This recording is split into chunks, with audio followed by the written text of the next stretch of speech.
Les grandes enseignes, contrairement au petit commerce, ne rendent plus aucun service. Le client doit tout faire.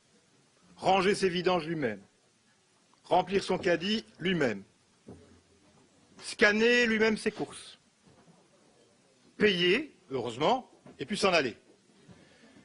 Et tout ça permet évidemment de supprimer l'emploi des caissières, de dégager des marges qui maximalisent le profit de ces grandes enseignes et qui ne sont pas redistribuées aux clients, puisque les clients ne voient pas leurs marchandises, le prix de leurs marchandises diminuer.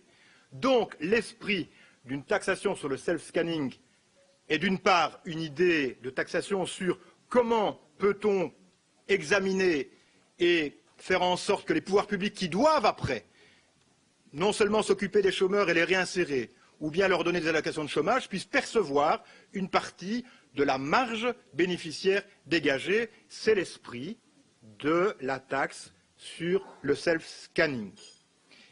Y a-t-il une concertation avec le secteur? Pas à ce stade, l'idée est en place et l'idée doit mûrir.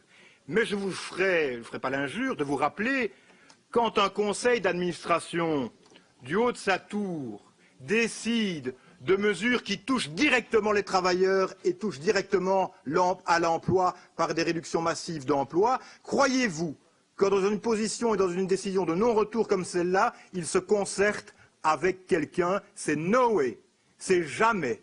Et nous devons tous ensemble en subir les dégâts.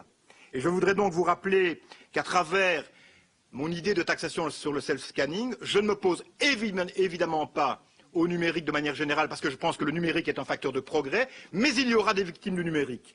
Et si nous ne nous posons pas la question aujourd'hui de savoir ce que nous allons faire pour ces gens-là, nous allons encore creuser davantage le sillon des laissés pour compte, des personnes qui peuvent crever au bord du chemin, et de ceux qui, effectivement, pourront répondre aux sirènes du populisme que nous combattons tous et toutes sur ces bancs. Alors je pense qu'au-delà de la taxation sur le self-scanning, on doit avoir une réflexion, nous, en tant que femmes et hommes politiques, sur la place du travail, la place de l'emploi demain et comment on affronte les défis positifs mais également négatifs du numérique qui, et c'est l'OCDE qui l'a dit, Monsieur Jolet, risque de créer une perte d'emploi, rien qu'en Europe, de 5 millions de postes.